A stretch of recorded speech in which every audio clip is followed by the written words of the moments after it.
Muy buenas a todos y bienvenidos a Solo ante el peligro. Hoy traemos las primeras impresiones del mazo de jugador de defensores de Gondor. Este es el tercer análisis que hacemos de los mazos de jugador inicial y bueno, si es el primero que veis, pues este es un poco el contenido que viene en estos packs. Tenemos dos paquetillos de cartas en los que vienen todas las cartas de jugador y de héroe y viene también incluido un librito en el que tenemos, en esta primera página nos explica un poco el contenido y aquí tenemos la explicación del mazo, cómo funciona, cuáles son las mecánicas, algunas de sus cartas claves, consejos. Y aquí al final tenemos la lista de todas las cartas del mazo de inicio pregenerado. Como ya sabéis, no solo vienen estas cartas en el pack, sino que vienen incluidas tantas copias como para tener 3 de cada una de aquellas cartas que no salgan en la caja básica para poder personalizar nuestro mazo, y también vienen incluidas otras cartas de héroe y de jugador para poder personalizarlos todavía más. La estrategia principal que vamos a seguir con este mazo de defensores de Gondor es el de ir poco a poco construyéndonos un ejército de aliados de bastante calidad con el que en el final de la partida vamos a arrollar a los enemigos. Vamos a hacer un ejército tan poderoso porque además los aliados que vamos a tener en mesa tienen cierta calidad y vamos a arrollar por fuerza bruta al enemigo. A diferencia de los otros mazos que hemos visto, el de enanos y el de elfos, es un mazo que le cuesta más arrancar. Por ejemplo, el de enanos habíamos visto que en la primera ronda o en la segunda ya podíamos tener 4 o 5 enanos aliados en la mesa. A este, sin embargo, ya es lo que os digo, le va a costar un poquito más arrancar.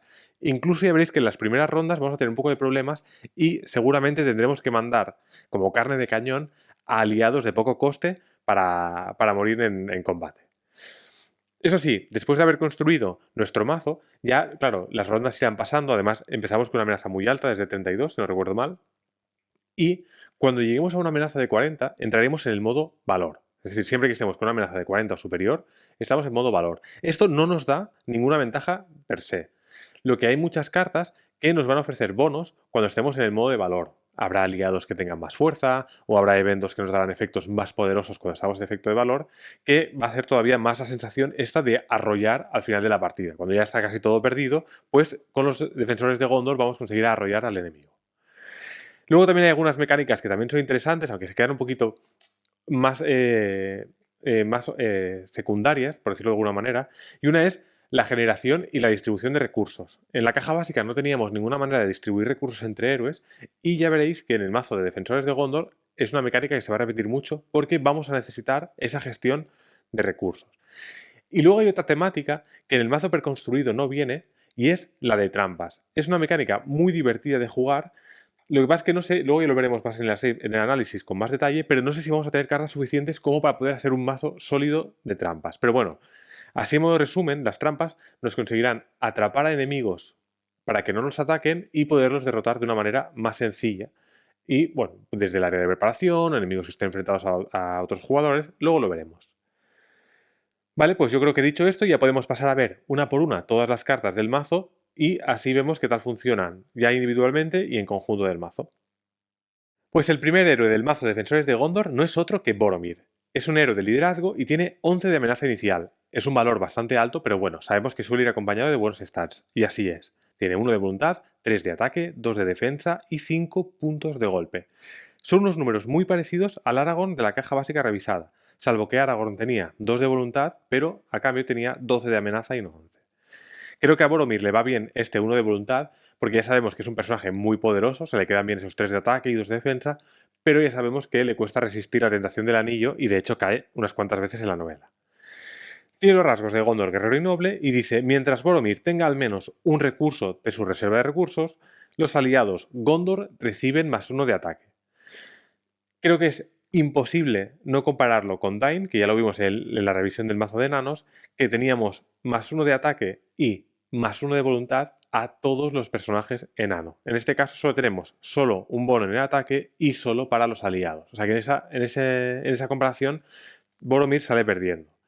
Eso sí, creo que la condición de Boromir es mucho más fácil de mantener que la de Dain, porque Dain solo tenía esos bonos si permanecía preparado en la partida. Aquí solo tenemos que conseguir que tenga un recurso. Y ya veremos que en el mazo tenemos muchas soluciones para redistribuir los recursos y que siempre Boromir tenga uno. Y además está la esfera indicada para generar recursos, que es la de liderazgo. Y también lo bueno de no tener que, o sea, de no tener que tenerlo en pie es que vamos a poder usar sus stats que son fantásticos. Ese 3 en ataque y 2 en defensa con 5 puntos de golpe nos van a dar ciertas garantías en el combate. El siguiente héroe del mazo es el príncipe Imrahil. Es un héroe otra vez de liderazgo y otra vez 11 de amenaza inicial. Volvemos a tener un número bastante alto. Y otra vez de nuevo unos stats muy buenos. 2 de voluntad, 3 de ataque, 2 de defensa y 4 puntos de golpe. Es un héroe Gondor y noble y dice respuesta. Después de que un personaje abandone el juego, prepara el príncipe Imrahil. Límite de una vez por ronda. Ya veréis que, bueno, al menos jugándolo, veo que es una habilidad que es muy fácil de que ocurra. Es una respuesta, no la podemos activar siempre, pero se da bastantes veces en la partida. O bien porque hemos defendido con personajes muy baratillos, yo les llamo peleles, hemos defendido con peleles algún ataque muy poderoso y el aliado ha sido destruido, o bien porque hemos jugado un ataque furtivo y el personaje vuelve a la mano, o por algún tipo de sinergia así. Además, si os fijáis, dice que sea un personaje que abandone el juego, no dice que sea un personaje que controlemos nosotros. Así que esta habilidad, sí, ya jugando en solitario se da bastantes veces, cuando jugamos en multijugador está prácticamente garantizado que lo vamos a poder preparar cada ronda.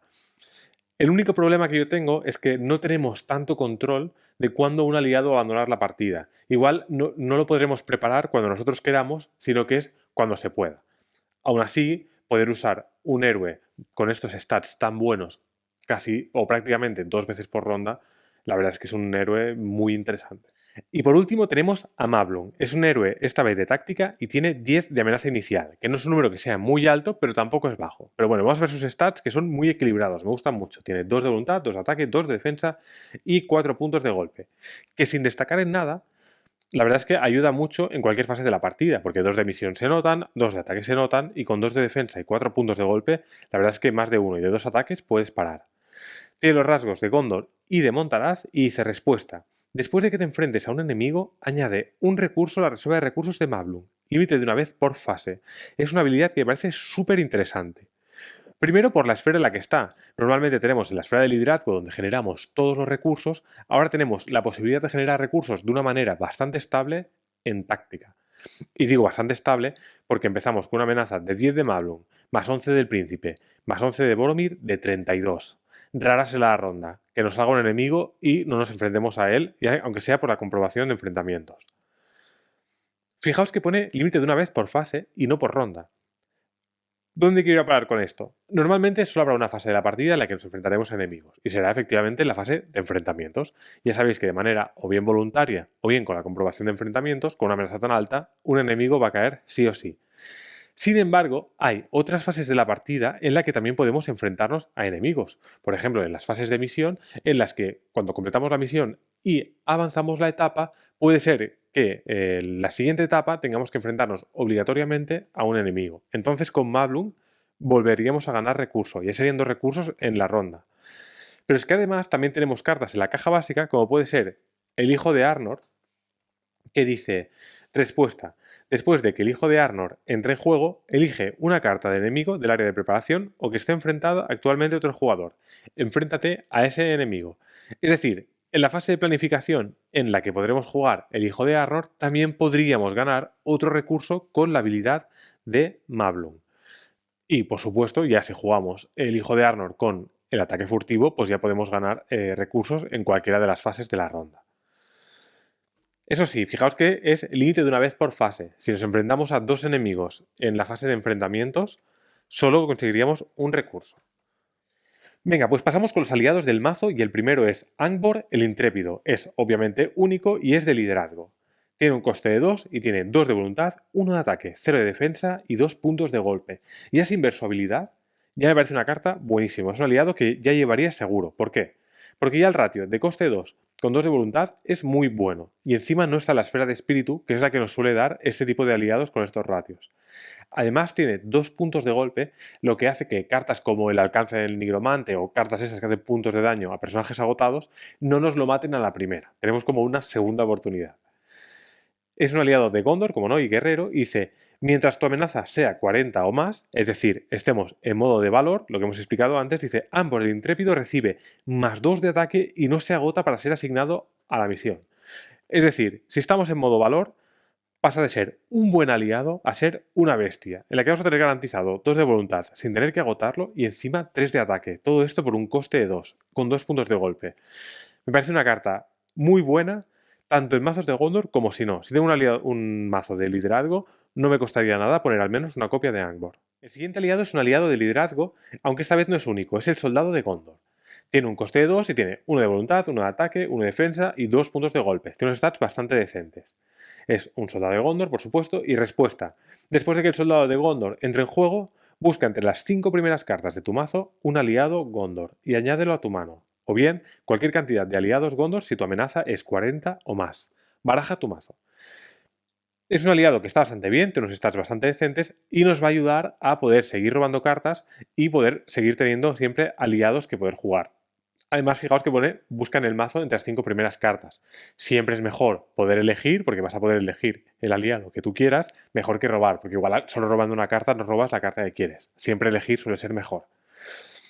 Tiene unos stats que son un poco sencillitos. Quizá en un mazo que no sea de Gondor no llevaría este aliado, pero en un mazo de Gondor es muy interesante porque vamos a coger cartas sí o sí. Además, no será raro que estemos en modo de valor, así que cogeremos más de una seguramente.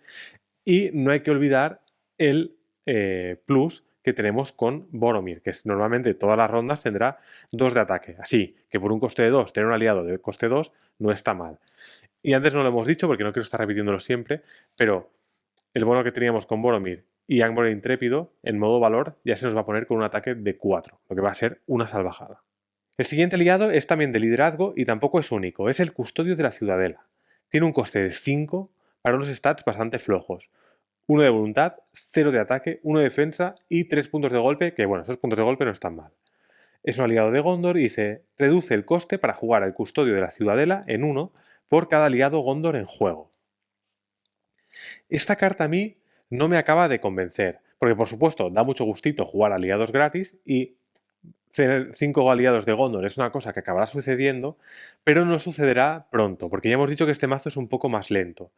Y lo que me va a pasar es que las voy a tener en la mano y sí, igual puedo pagar 3 recursos por él, porque es de liderazgo, pero ¿pagarías 3 recursos por un aliado así, con estos stats tan flojos? No lo sé. Creo que es una carta que es más para el final de la partida y tampoco me parece una carta determinante para el final de la partida, porque con 1-1-1, asumiendo que ya tiene el bono de Boromir, es que no es una carta que cambia la partida. Es verdad que te va a costar 0 jugarlo, te va a costar gratis, pero es como estar cargando con un muerto toda la partida en la mano para que luego su efecto no sea decisivo. No lo sé, igual pagar 1 por él tampoco está mal, pero no sé, lo que me acabo encontrando cuando lo juego, al menos yo, es que se acaba quedando en mi mano hasta el final, que lo juego y luego al final tampoco es determinante. Y pasamos de un aliado que es así un poco más flojito a un aliado que es espectacular. Es el defensor de Rammas. Es un aliado de táctica que es Gondor guerrero y no tiene ninguna habilidad, pero tiene un coste de 2 y 0 de voluntad, 1 de ataque, que con el bono de Boromir son 2, lo que es bastante aceptable, y 4 de defensa. Es una pasada. Por solo 2 recursos, poder tener a un aliado así nos va a garantizar que vamos a poder parar muchísimos ataques enemigos sin sufrir puntos de daño. ¿Qué tiene de malo esta carta? Que solo tiene un punto de golpe. Así que vamos a tener que ir con muchísimo cuidado con la misión, con la fase de misión, al revelar cartas de encuentro, aunque no suele ser tan peligroso en esa fase, porque normalmente tendremos al defensor preparado, porque no va a ir a la misión, pero sí que habrá que ir con muchísimo cuidado con las sombras que hagan daño directo. Así que si tenemos alguna manera de cancelar las sombras o de poder mitigar sus efectos, el defensor del Rammas es una carta de aliado espectacular. Obviamente, en un mazo de Gondor es una carta redonda, buenísima, pero es que es una carta que yo creo que en prácticamente ahora casi cualquier mazo que tenga acceso a la esfera de táctica, ya sea de enanos, de Rohan, de lo que sea, va a llevar defensores de Rammas seguro. El siguiente aliado es el capitán de barco de Pelargir. Es otra vez un aliado no único de liderazgo y otra vez tiene un coste de 2. Tiene 1 de voluntad, 1 de ataque, 0 de defensa y 2 puntos de golpe. Es de Gondor y tiene una respuesta que dice: después de que el capitán del barco del Pelargir entre en juego, mueve un recurso desde la reserva de recursos de un héroe de controles a la reserva de recursos de otro héroe.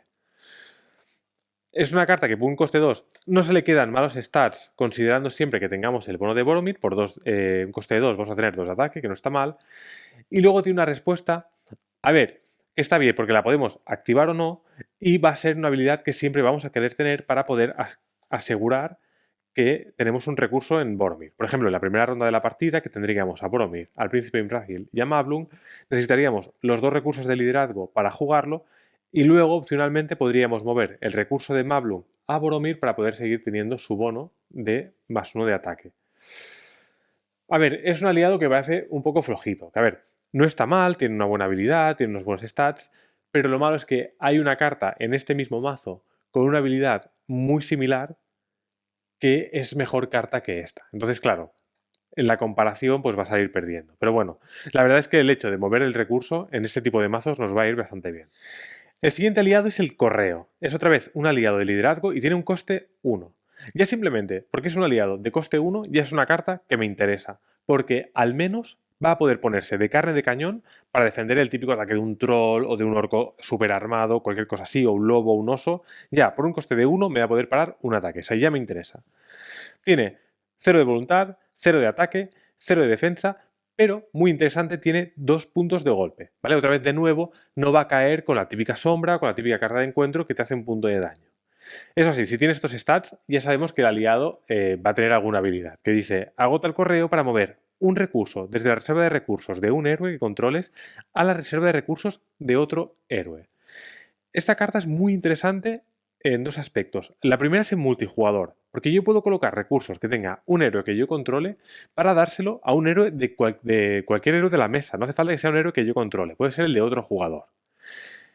Y esta carta nos va a ir muy bien, especialmente en solitario, cuando tengamos mazos, bueno, en solitario no, pero cuando tengamos mazos triesfera. Esta distribución de recursos va a evitar en esas partidas en las que empezamos a robar cartas de una misma esfera, pero al solo tener un héroe y generar un recurso por ronda, no podemos jugar todas esas cartas que tenemos en la mano. Pues gracias al correo vamos a poder redistribuir esos recursos y garantizarnos que siempre vamos a poder ir jugando cartas de la esfera que necesitemos. Además, lo que decíamos al principio del análisis de la carta, es un aliado de coste 1. Siempre puedo usarlo para parar un ataque y no tener que dañar a uno de mis héroes. Solo me cuesta 1, lo agoto para defender y lo mando a morir. Y mis héroes permanecen intactos. Me parece una carta muy buena, ya os digo, en un mazo de Gondor, por supuesto, porque vamos a necesitar mover recursos siempre para garantizar ese recursito en Boromir, ya veréis que es muy fácil mantenerlo, pero es que es eso, en mazos multijugador y en mazos con triesfera, va a ser una, bueno, y biesfera también, es que va a ser una carta súper útil. El siguiente aliado ya lo conocemos de la caja básica y es Faramir. Ya sabéis que es una carta que me encanta, vamos a hacer un breve repaso, es de liderazgo, 4 de recursos y son 2 de voluntad, 1 de ataque, aunque ahora con su hermano van a ser 2, y 2 de defensa y 3 puntos de golpe. Se le quedan unos stats muy buenos, por 4 recursos, 2, 2, 2 y 3 puntos de golpe, lo que va a poder defender más de un ataque, pero ya sabemos que su acción es increíble. Dice, agota Faramir para elegir un jugador. Cada personaje controlado por ese jugador recibe +1 de voluntad al final de la fase. Es una carta que va muy bien con la temática de Gondor. Al principio de la partida, su habilidad no va a tener mucho éxito porque vamos a tener pocos personajes en la mesa, pero al final, cuando tengamos un montón de personajes y con la habilidad de Faramir, vamos a arrollar en la fase de misión. Vamos a ir posiblemente con +8 o +9 fácilmente. Además me gusta porque Faramir es un personaje que inspira mucha confianza e inspira muchísimos de los soldados que tiene bajo su mando como capitán. El siguiente aliado es Gandalf, ya lo conocemos de sobra, es una carta que es muy buena y aunque no tenga nada que ver con la temática del mazo, porque aquí lo que queremos precisamente es que los aliados se queden, este se va, pero da igual, es una carta que funciona bien en un mazo de enanos, de elfos, de defensores de Gondor y de Marvel Champions y de Arkham Horror también. El siguiente aliado es otro viejo conocido de la caja básica, es el Lancero de Gondor. Es un aliado de táctica, coste 2 y tiene unos stats un poco flojos, tiene 0 de voluntad, un ataque, una defensa y un punto de golpe y tiene la habilidad de centinela y respuesta. Después de que el Lancero de Gondor sea declarado defensor, inflige un punto de daño al enemigo atacante. Esta carta para mí es bastante interesante porque a diferencia de otras cartas que de la caja básica que con el tiempo se van quedando más anticuadas y las acaban supliendo cartas mejores que van saliendo, en este caso me parece que el Lancero de Gondor se ha vuelto más interesante con todas las cartas que acaban de salir. Porque cuando solo teníamos la caja básica, teníamos que era un defensor con una defensa y solo un punto de golpe, lo que era muy improbable que aguantase más de una defensa. Entonces, pese a tener una habilidad muy buena, que es simplemente preparándolo como defensor, agotándolo, perdón, como defensor, le hacíamos un punto de daño al enemigo. Entonces, la gracia del Lancero de Gondor es el de poder derrotar al enemigo antes de que se haga el recuento de nuestro ataque y nos lo derrote. Claro, ¿qué pasaba? Que enemigos con solo un punto de golpe habían muy poquitos. Ahora, sin embargo, tenemos muchas más opciones, primero de aumentar su defensa, haciendo que pueda potencialmente aguantar más de un ataque de los enemigos. Y además tenemos, especialmente en el mazo de elfos y de táctica, muchísimos elfos que van a hacer daño a personajes que estén o bien en el área de preparación o haciéndoles daño a distancia. Entonces, cuando se enfrenten a nosotros, ya estarán heridos y es bastante probable que solo necesiten un punto de golpe para ser derrotados. Y con el defensor de Gondor vamos a poder derrotar bastantes cartas. Además, ya veréis en este mazo que hay otras tantas que nos van a ayudar a subirle el bono de defensa e incluso defender más de una vez por ronda. La siguiente aliada es una aliada neutral, es la enviada de Pelargir. Es una aliada de coste 2 y tiene 1 de voluntad, 1 de ataque, 0 de defensa y 2 puntos de golpe. Es de Gondor, así que ya sabemos que es virtualmente un ataque de 2. Son unos stats que no son muy allá para el coste, pero su respuesta lo cambia todo, porque dice, después de que la enviada de Pelargir entre en juego, añade un recurso a la reserva de recursos de un héroe, Gondor o noble. Esta es la carta que decíamos que, si la comparábamos con el capitán de barco de Pelargir, el capitán salía perdiendo. ¿Por qué? Primero porque la enviada es neutral, así que vamos a poderla jugar en cualquier mazo y la vamos a poder jugar ya desde la primera ronda, porque al necesitar 2 recursos neutrales, asumiendo que tengamos al menos 2 héroes, que normalmente jugamos con 3, ya la podríamos jugar. Además, el capitán del Pelargir lo que hace es, primero pagamos 2 recursos y luego podemos mover un recurso de un héroe a otro. Sin embargo, la enviada del Pelargir nos da un recurso de la reserva de recursos, o sea, de la reserva de fichas, y se la ponemos a un héroe. Es decir, tiene un coste virtual de solo 1. Pero no es que solo sea un coste de 1, es que encima podemos colocar un recurso a otro héroe distinto. Por ejemplo, pongamos que jugamos con Boromir, el príncipe y Mablung.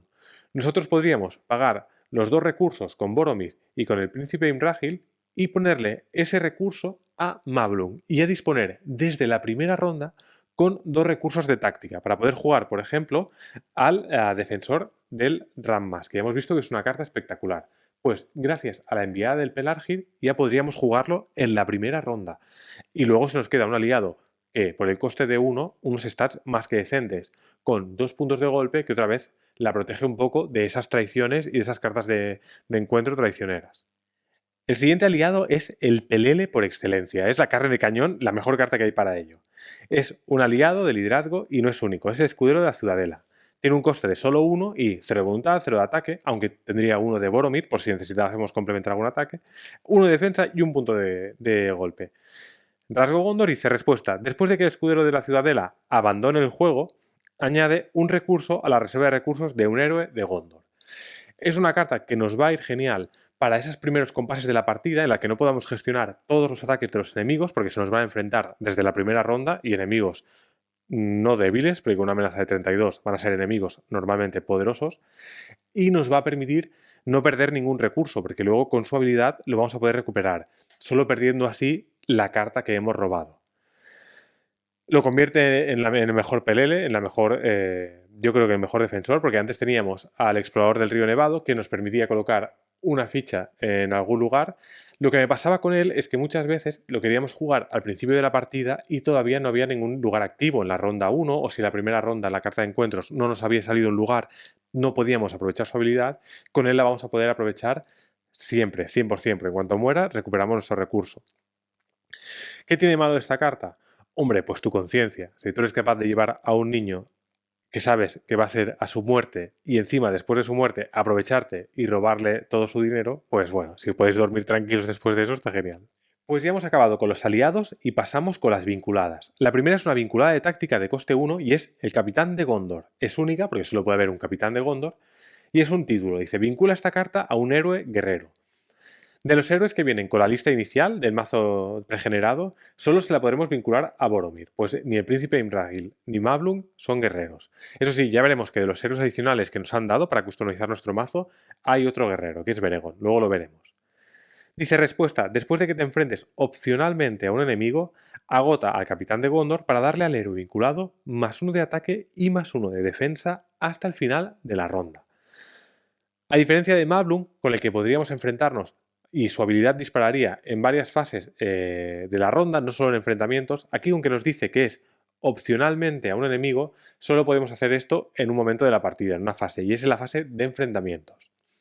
Eso sí, si estamos en la fase de enfrentamientos, primero tenemos la opción de hacerlo voluntariamente y, aunque ese enemigo se nos fuese a enfrentar sí o sí, porque por ejemplo tiene un coste de enfrentamiento de 15 y nosotros vamos con una amenaza de 40, o sea, se iba a atacar a nosotros, sí o sí, nosotros podemos primero elegir enfrentarnos a él opcionalmente. Os digo, aunque se fuese a enfrentar sí o sí en la comprobación de enfrentamientos, podemos elegirlo y así recibir el bono del capitán de Gondor. Eso sí, solo podemos enfrentarnos opcionalmente a un enemigo por ronda, eso dice la regla. Entonces, el bono solo lo podemos aplicar una vez. No podemos elegir enfrentarnos voluntariamente a 4 para tener más 4 de ataque y más 4 de voluntad. Repito, solo uno por ronda. La siguiente vinculada es una carta excepcional. Es el escudo de Gondor. Es otra vinculada de táctica de coste 1 y dice vincula esta carta a un héroe, restringido. Límite de una por héroe.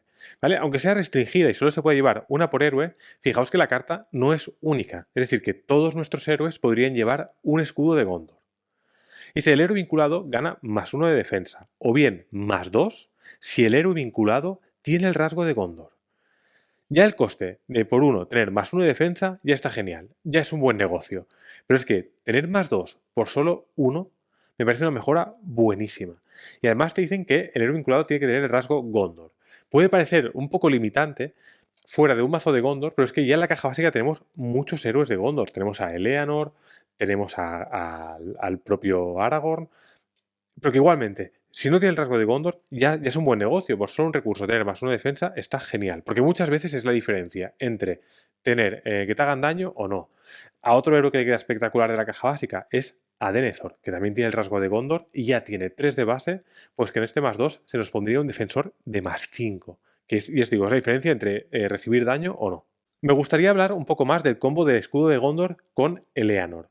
Eleanor tiene una habilidad que dice agota Eleanor para cancelar los efectos, al ser revelada, de una carta de traición que acabe de ser revelada desde el mazo de encuentros. Luego, descarta esa carta y sustitúyela por la siguiente carta del mazo de encuentros. Eleanor va a ser un personaje que vamos a querer tener preparada siempre, al menos en la fase de misión, para poder agotarla en caso de que sea necesario. ¿Qué nos pasa muchas veces, especialmente en solitario? Que no hace falta agotar a Eleanor porque no nos ha salido una traición, nos ha salido o un lugar o un enemigo, y luego Eleanor queda un personaje un poco inútil, porque con solo 1 de ataque y luego 2 de defensa y 3 puntos de golpe, como defensor te queda un defensor un poco débil, porque con 2 de defensa lo más normal es que le entre en ataque y con solo 3 puntos de golpe es peligroso porque la podemos perder. Entonces, ¿qué pasa? Que simplemente porque se quedaba un personaje que era un poco inútil, hacía que muchas veces no las quisiéramos poner en nuestro mazo. Creo que con el escudo de Gondor, a Eleanor le da una segunda vida, porque al vinculársela a ella, se queda como una defensora de 4 de defensa y 3 puntos de golpe. Lo que hace que, si no la tenemos que agotar para poder parar esa traición que nos va a cancelar la partida, luego nos va a quedar un personaje muy usable. Nos va a quedar un defensor de 4 con 3 puntos de golpe que para parar ataques de enemigos que no sean muy poderosos nos va a permitir hacerlo con cierta seguridad, porque si el ataque es de 2 o 3, siempre podremos tener también cierto margen para la sombra y garantizar la vida de Eleanor. La siguiente vinculada es una vinculada de liderazgo. Es de coste 1, es única y es el heredero de Mardil. Es un título y dice vincula esta carta a un héroe noble. Respuesta. Después de que el héroe vinculado obtenga cualquier cantidad de recursos por el efecto de una carta, agota heredero de Mardil para preparar el héroe vinculado. Es decir, que siempre que ganemos un recurso que no sea el que conseguimos siempre en la fase de recursos, que colocamos un recurso sobre cada héroe, podremos agotar el heredero de Mardil para preparar al héroe vinculado.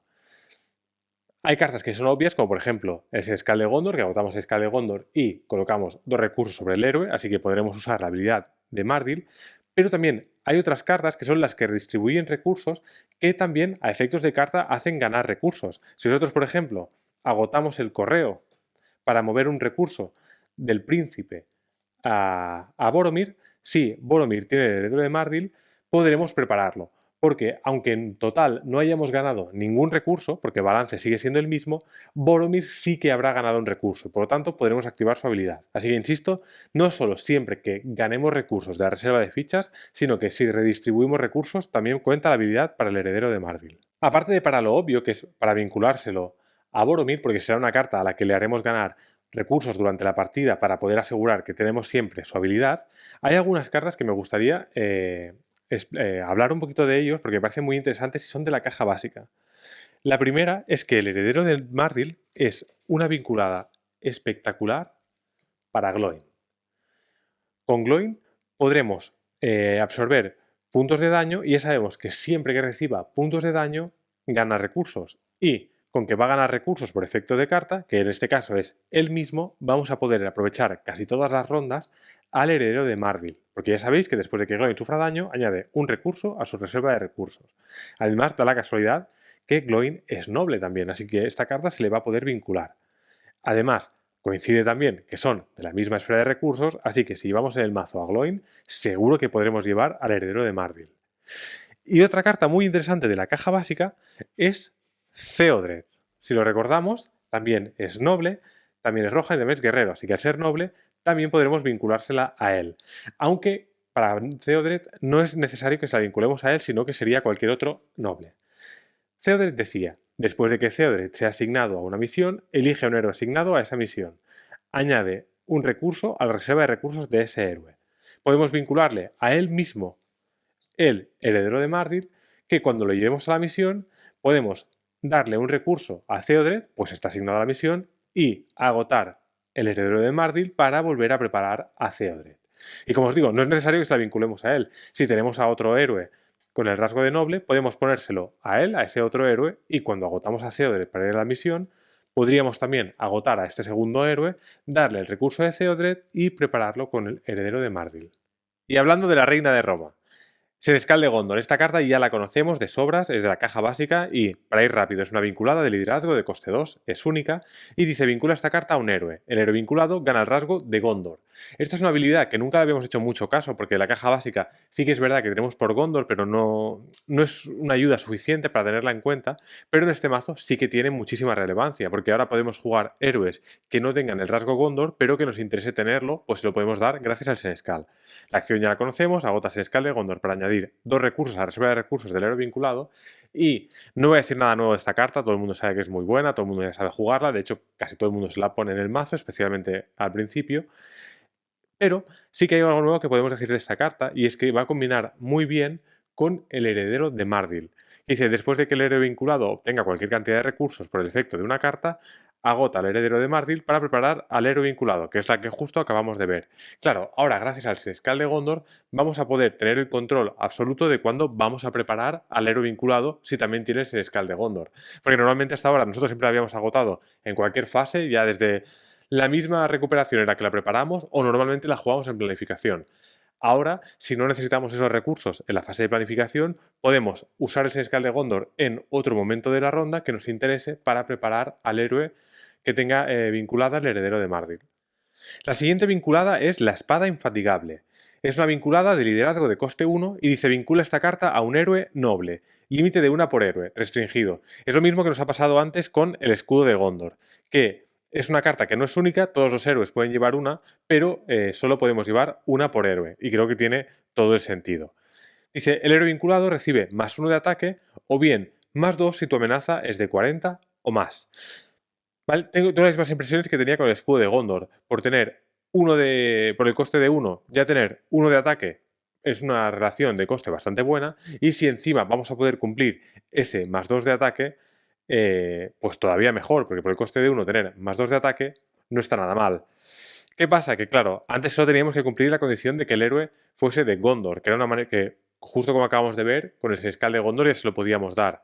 Aquí, sin embargo, ya tenemos que tener una amenaza de 40 o más. Entonces, ese bono de +1 de ataque, cuando entramos en modo valor, claro, ya tenemos muchas cartas mucho mejores en modo valor, que solo nos van a dar mucho más de 1 de ataque. Así que, pese a que es una carta buena, y es simplemente, ya os digo, por el 1 de coste más el 1 de ataque, ya es una carta que ya vale la pena.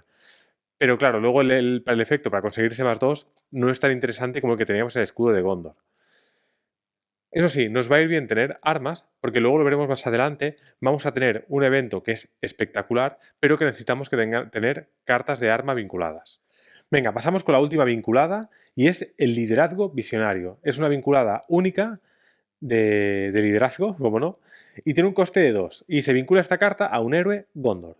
Mientras el héroe vinculado tenga al menos un recurso en su reserva de recursos, los personajes Gondor reciben +1 de voluntad.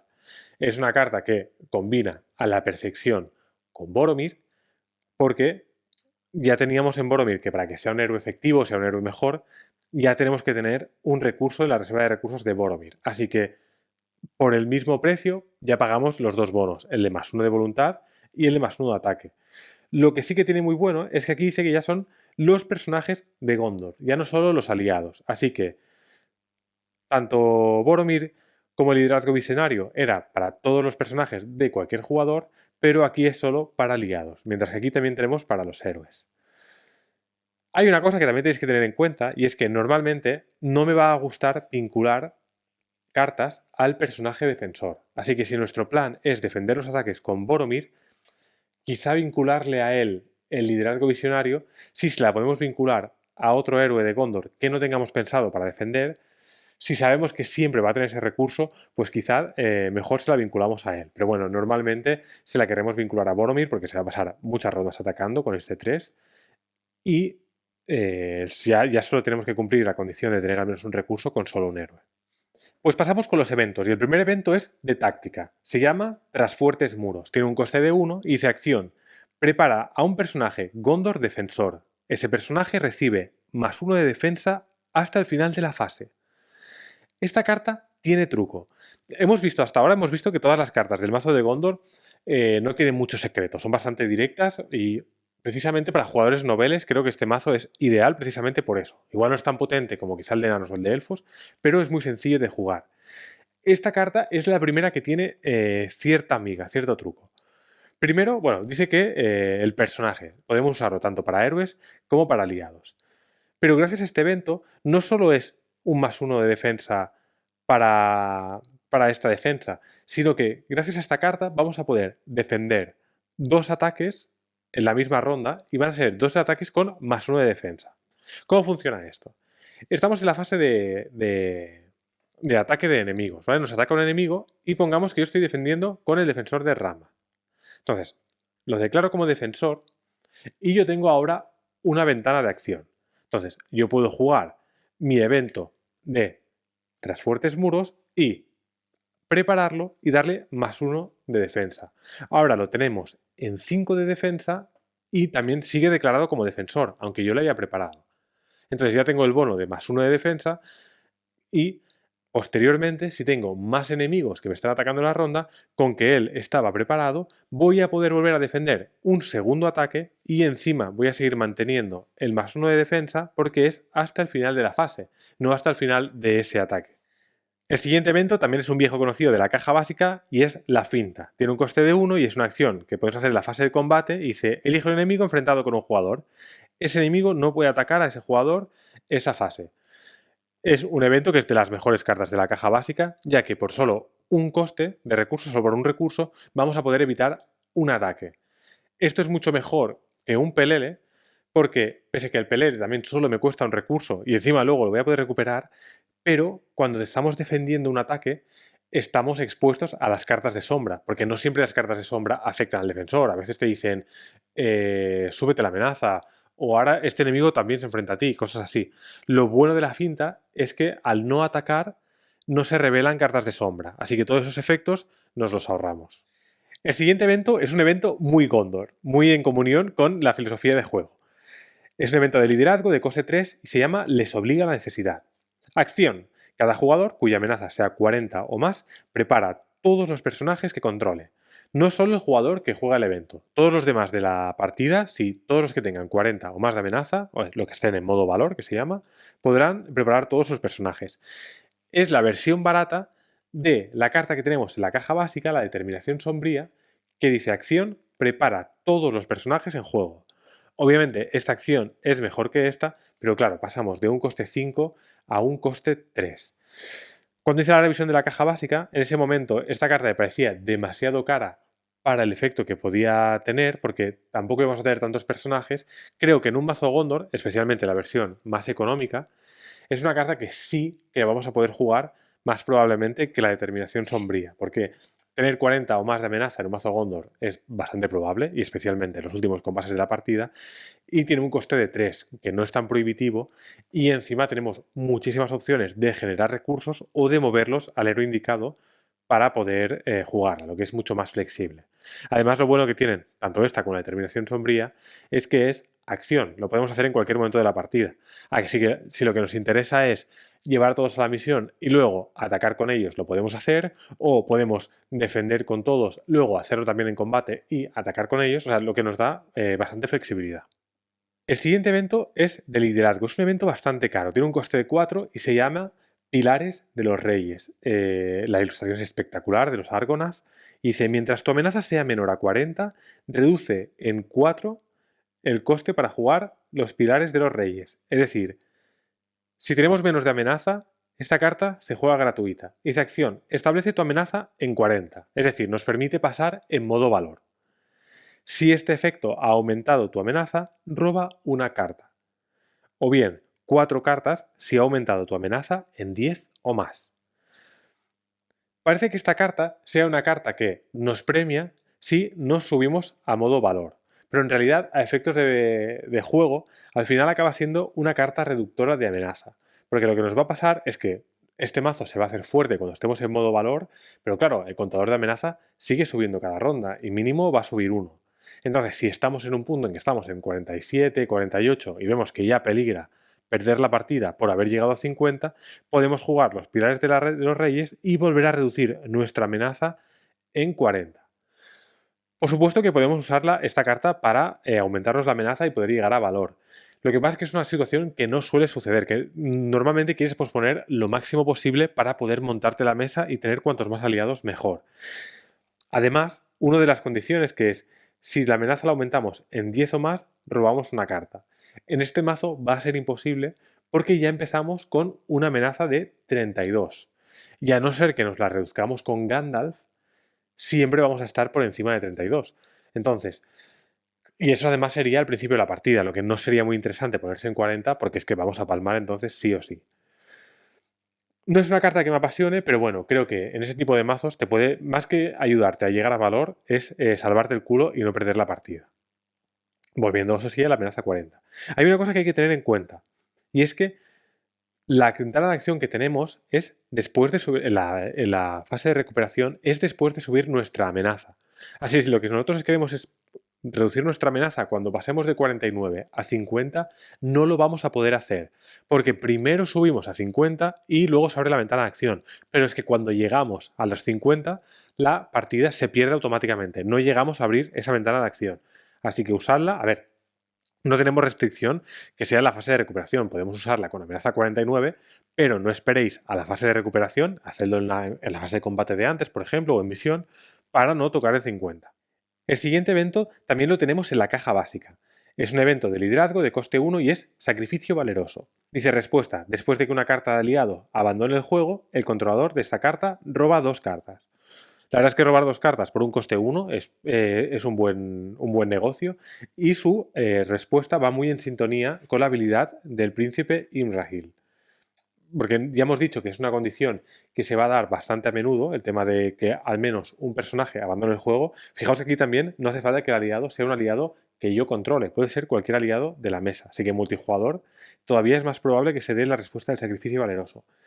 Y también va en sintonía con la mecánica del mazo de los primeros compases de la partida y lo que defendamos con carne de cañón. Como hemos visto antes, con el escudero de la ciudadela o con el explorador del río Nevado de la caja básica, que vamos a defender con él, lo vamos a matar, y ya con el propio recurso que ganamos con el escudero de Gondor, porque nosotros podemos activar las respuestas en el orden que queramos, primero abandona el juego de escudero, cogemos un recurso y con ese mismo recurso nosotros podríamos jugar la habilidad del sacrificio valeroso y robar 2 cartas más.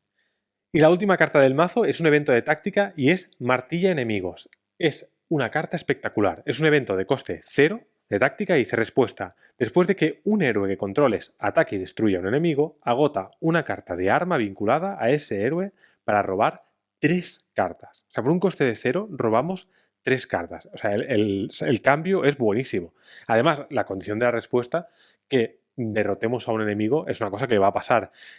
muy rara sería la partida en la que nosotros no derrotamos a ningún enemigo, al menos alguna vez lo derrotaremos. Es verdad que ese héroe tiene que tener vinculada un arma y nos obliga a agotarla.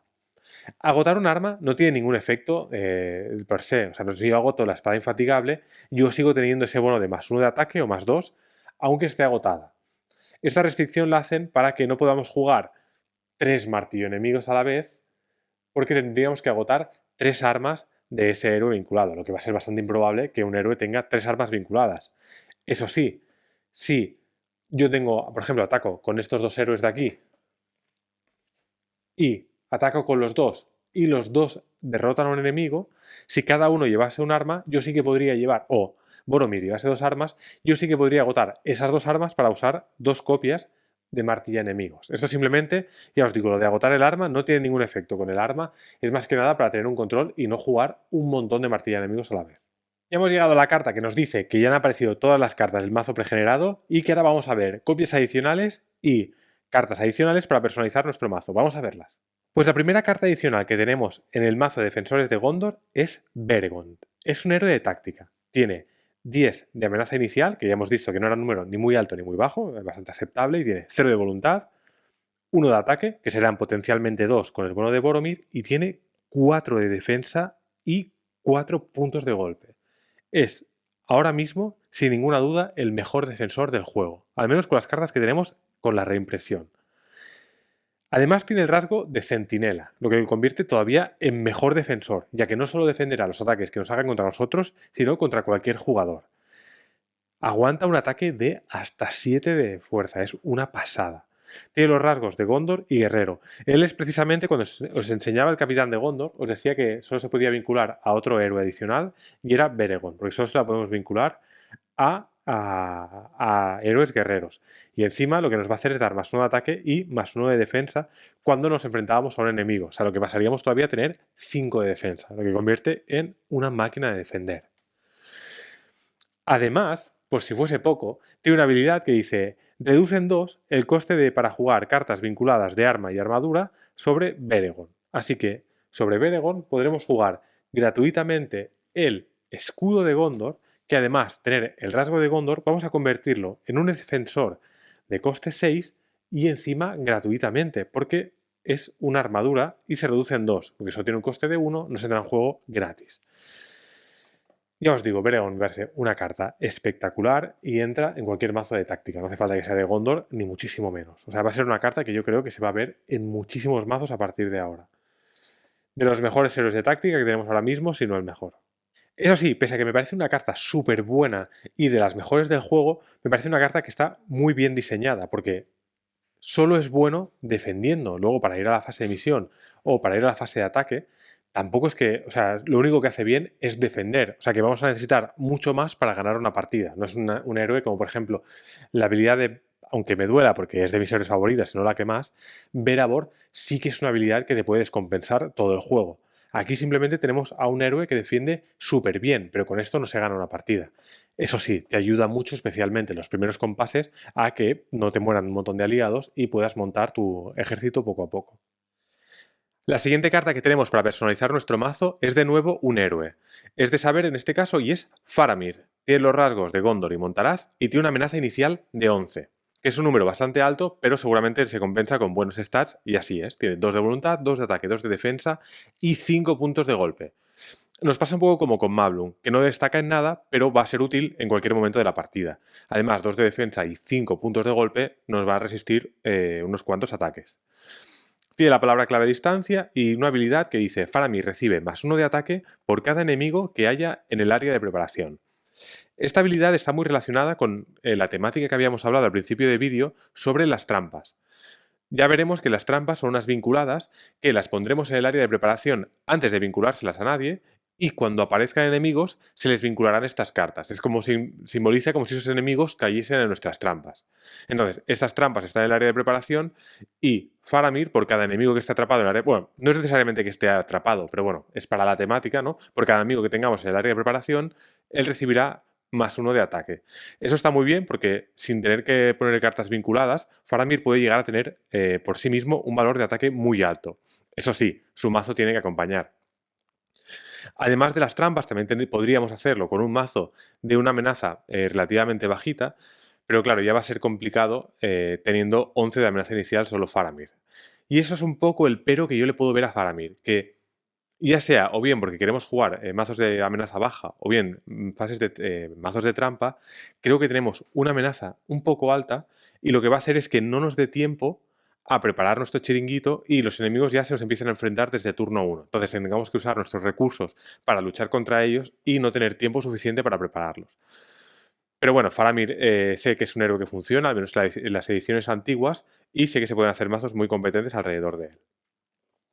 También podríamos verle otro pequeño pero, y es que, claro, si estamos jugando al héroe Faramir, no podemos jugar su versión de aliado, ya que, como sabéis, las cartas únicas solo puede haber una en toda la mesa con ese nombre. Entonces, si nosotros o cualquiera de los jugadores en la misma partida está llevando al héroe Faramir, nadie va a poder jugar a su versión de aliado, que ya sabéis, y lo hemos visto antes, que es una carta que me encanta, y bueno, es un pequeño sacrificio que hay que hacer si jugamos a Faramir. La siguiente carta es un aliado de saber y es una carta que también nos va a ayudar en el mazo de trampas. Es el Montaraz de Emin Arnen. No es único, podremos tener varios de ellos y tiene un coste de 2 y 0 de voluntad, 1 de ataque, 1 de defensa y 2 puntos de golpe. Me gusta que los aliados no tengan un punto de golpe para poder resistir lo que decíamos, esas sombras o esas cartas de encuentro traicioneras. Dice respuesta. Después de que el Montaraz de Emin Arnen sea asignado a la misión, elige un enemigo que tenga una carta vinculada, trampa. Hasta el final de la fase, el Montaraz de Emin Arnen recibe más X de voluntad, donde X es la amenaza impresa del enemigo elegido. Esta carta nos va a ir muy bien para contrarrestar la amenaza que pueda tener un enemigo en el área de preparación, por ejemplo, que esté sumando y si está en una trampa, pues gracias a él podremos contrarrestar su efecto de la amenaza, haciendo así que ese enemigo ni siquiera exista, que mientras lo podamos mantener atrapado y no nos ataque, no nos hagamos ningún daño. Ahora cuando veamos la siguiente carta, veremos mejor por dónde van los tiros. La siguiente carta vinculada es la primera trampa del mazo. Se llama Estacas de Montaraz, es de saber, si os fijáis todas las cartas de trampas están relacionadas con la esfera de saber, y es una vinculada de coste 2. No es única, podremos tener varias estacas a la vez. Dice, juega las estacas de Montaraz en el área de preparación sin vincular. Es decir, nosotros colocaremos las estacas en el área de preparación y se vincularán al primer enemigo que aparezca. Aquí lo pone. Si no están vinculadas, vincula las estacas de Montaraz al siguiente enemigo válido que entre en el área de preparación. Especifica lo de enemigo válido porque, por ejemplo, hay algunos enemigos que ponen no puede tener cartas vinculadas. Pues a esos enemigos tampoco podríamos vincularles las trampas. Como por ejemplo tenemos en Evasión a Dol Guldur, tenemos al Nazgûl. Y dice, los jugadores no realizan comprobaciones de enfrentamiento contra el enemigo vinculado. El enemigo vinculado recibe -2 de amenaza. ¿Qué implicaciones tiene esto? Que nosotros podemos tener esta carta en el área de preparación, salir un enemigo y con que ya no vamos a hacer comprobaciones de enfrentamiento, ese enemigo se va a quedar toda la partida en el área de preparación, a no ser que nosotros voluntariamente queramos enfrentarnos a él, pero se va a quedar allí para siempre. Entonces, le vamos a dar permanente un -2 de voluntad. Es decir, que si el enemigo tiene o 0, o 1, o 2 de amenaza, ese enemigo ya no va a significar nada durante toda la partida, ya no va a aportar ningún problema. Entonces, ¿qué es lo que os quería enseñar? Antes habíamos visto al Montaraz de Emin Arnen. Pues esta carta es el complemento perfecto para las estacas de Montaraz. Porque en el caso de que nosotros enganchemos en las estacas a un enemigo que tenga 3, 4 o 5 de amenaza, claro, aunque no tengamos que luchar contra él, vamos a tener ese restante de voluntad, de amenaza, perdón, porque aquí solo nos restan 2, que va a estar siempre sumando en el área de preparación. Que a ver, 1 o 2 de amenaza no debería ser mucho problema. Pero bueno, gracias al Montaraz de Emin Arnen, vamos a poder agotarlo y sumar la amenaza del enemigo que esté atrapado. ¿Vale? Además, fijaos que el Montaraz de Emin Arnen no es único. Podemos tener varios Montaraces en mesa y podemos agotarlos a los 3 y usar al mismo enemigo que está en la trampa. Así que si hemos tenido suerte y hemos trincado a un enemigo con amenaza, por ejemplo, de 4, vamos a poder agotar a los 3 para ir con un total de 12 a la misión. Es una pasada. Hay una regla que me gustaría aclarar y es que si tenemos a varias cartas vinculadas, varias trampas vinculadas en el área de preparación y aparece un enemigo, vamos a tener que vincularles las 3 trampas a la vez a ese mismo enemigo. Porque dice, vincula las estacas del Montaraz al siguiente enemigo válido que entre en el área de preparación. Cuando estamos revelando las cartas de encuentro y sale un enemigo, con que es el primero que ha salido, las tres condiciones se cumplen a la vez, porque es de la misma carta, y habría que vincularles las tres trampas a ese enemigo. Claro, esto es ineficaz, entonces digamos que no nos conviene jugar tantas trampas a la vez. Es verdad que hay algunas misiones en particular, algunos escenarios, algunas situaciones que pueden hacer que esto sea útil. Por ejemplo, tengo una partida en el canal en la que vamos a luchar contra 4 trolls y al superar una etapa de la misión se nos enfrentan 4 trolls a la vez en ese escenario. Entonces, como los 4 trolls están entrando simultáneamente a la partida, digamos que los 4 trolls entran en juego y son el primer enemigo. Entonces, el primer jugador, o si es en solitario, tú, puedes decidir qué trampa vincularle a cada enemigo. Entonces podríamos elegir una trampa para cada troll y bueno, aunque un troll se quedaría sin trampa, pero sí que podemos sacar el máximo provecho. No se van a vincular las tres al mismo troll. Hay algunas cartas que nos van a ir a genial con las trampas, ya que es con cualquier trampa, y son aquellas que nos permitan ver el mazo de encuentros, mirar la primera carta, o incluso Denethor, que nos va a permitir manipular el mazo de encuentros y ver qué clase de enemigo va a salir. Entonces, por ejemplo, en la fase de planificación podemos usar a Denethor para ver cuál va a ser la siguiente carta y si vemos que va a ser un enemigo debilucho, podemos ahorrarnos jugar la trampa esa ronda y guardarnos la trampa para la siguiente. O, sin embargo, si vemos que va a ser un enemigo muy potente, pues es el momento de jugar la trampa. Hay otra carta que la tenemos en el mazo de elfos y que va a ser muy útil con esta trampa, y no es otro que Haldir de Lórien. Gracias a Haldir vamos a poder atacar a enemigos, si no se han enfrentado a ninguno en esa ronda, que estén en el área de preparación. Y en un mazo de trampas es muy probable que los enemigos no se nos enfrenten a nosotros porque los estamos dejando atrapados. Así que la combinación de estacas de Montaraz y Haldir, que ya lo conocemos, lo vamos a dar un repaso, que es a distancia también y dice acción de combate. Si no te has enfrentado a un enemigo en esta ronda, agota Haldir de Lórien para declararlo como atacante y resolver su ataque contra un enemigo que no esté enfrentado a ti. Límite de una vez por ronda. Claro, con un 3 de ataque, poder atacar a los enemigos que están aquí atrapados va a ser una combinación bestial. Porque hay algunas veces que hay enemigos que por el hecho de estar en el área de preparación le dan, por ejemplo, bonos a otros enemigos que también estén en juego. Hay veces que dice, si el orco no sé qué está en el área de preparación, todos los orcos tienen +1 de ataque. Pues vamos a poder atraparlo con las estacas e ir atacándolo con Haldir. La siguiente carta es una carta vinculada también de saber y es de nuevo una trampa. Esta vez es de coste 1, es más económica y es el hoyo de Ithilien. Es una trampa, tiene el rasgo en la vinculada y dice, juega el hoyo de Ithilien en el área de preparación sin vincular. Esto es lo mismo que la otra trampa. Si no está vinculado, vincula el hoyo de Ithilien al siguiente enemigo válido que entre en el área de preparación. De nuevo, otra vez es lo mismo. Y dice, cualquier personaje puede elegir al enemigo vinculado como objetivo de un ataque. Cuando tengamos un enemigo que caiga en el hoyo de Ithilien, va a darle a nuestros héroes la misma habilidad que acabábamos de ver con Haldir, que nos va a permitir atacar a enemigos que no estén enfrentados a nosotros. Si está en el área de preparación, vamos a poder atacarlo, y si vamos a estar enfrentado a otro enemigo, también lo vamos a poder atacar. Simplemente que ahora no nos va a hacer falta hacerlo con Haldir, porque la carta de Hoyo de Ithilien nos va a dar esa posibilidad, nos va a permitir atacar a enemigos que no estén enfrentados a nosotros. Entonces podemos usar cartas como Faramir, que al haber enemigos en las trampas va a empezar a subir su ataque y va a ser devastador con este tipo de trampas.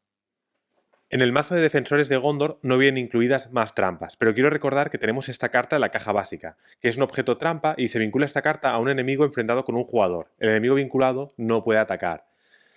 No sigue exactamente la misma temática de las otras trampas, que es vincularlas en el área de preparación sin vincularse a ningún enemigo, y cuando cae uno se puede vincular, pero lo bueno que tenemos con la trampa del bosque es que nosotros sí que podemos elegir a qué enemigos la vinculamos, y va a hacer muy buena combinación con nuestro Montaraz de Emin Arnen.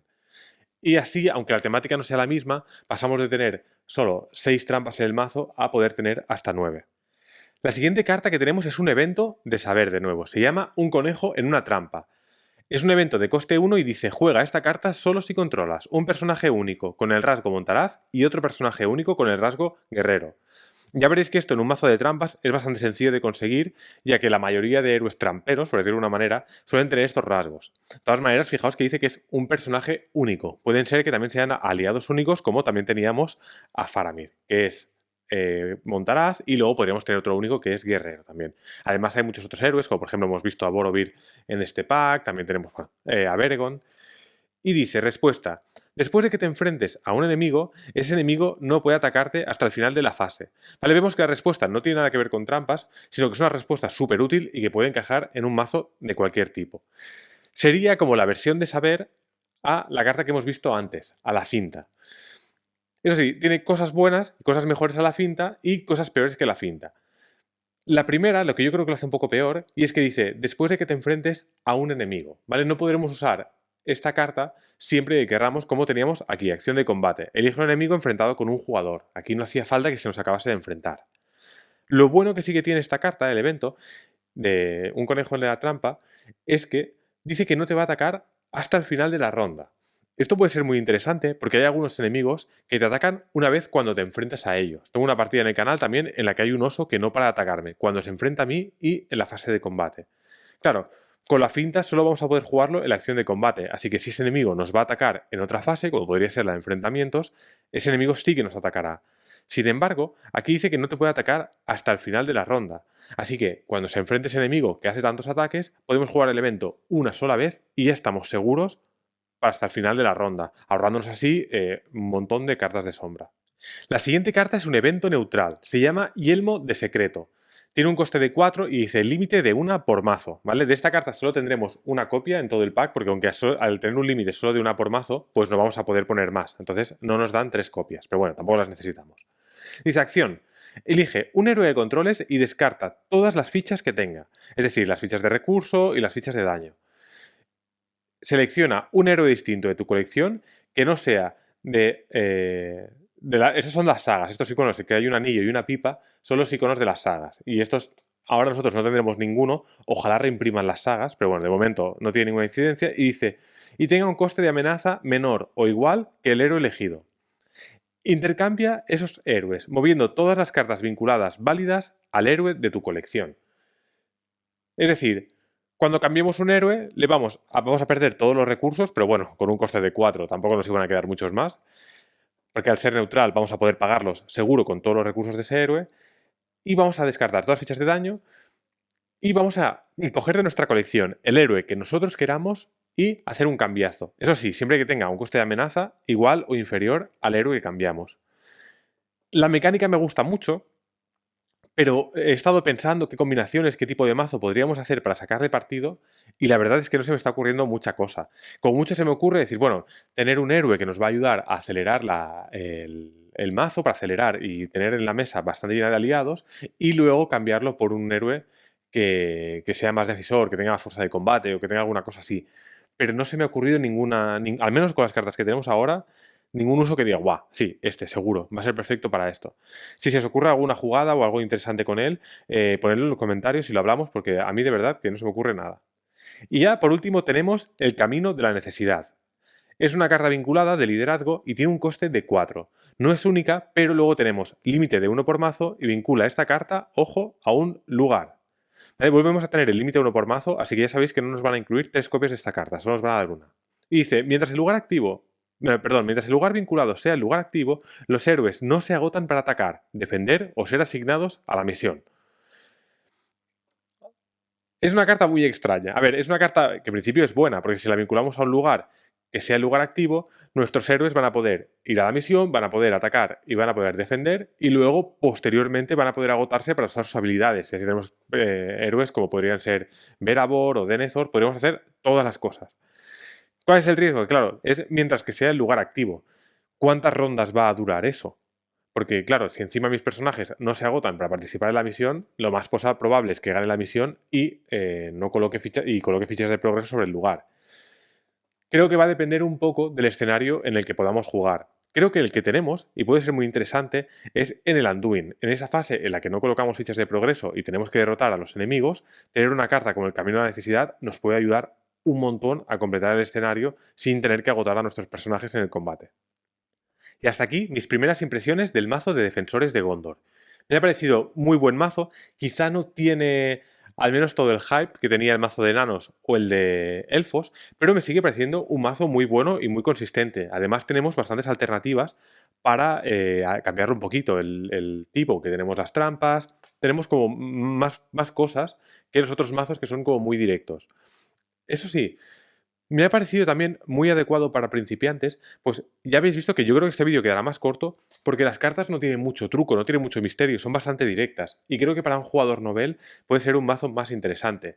Quizá no es el más potente de todos, pero creo que sí que es un mazo divertido, súper orientado al combate, que es de las partes más divertidas del juego, y que encima vamos a poder luego, con las cartas de la caja básica y con las cartas de otros packs, creo que le vamos a poder dar una ayuda para que sea un mazo tan bueno como el de elfos o el de enanos. Pues nada, espero que os haya gustado aquí el vídeo. Luego lo veremos usándolo, que jugaremos una partida en el Anduin. Pero bueno, primero quiero acabar la impresión de los 4 mazos, que el siguiente será el de Rohan, y veremos este mazo en acción. Ya está, ya no me enrollo más. Espero que os haya gustado y nos vemos en el siguiente. Un abrazo.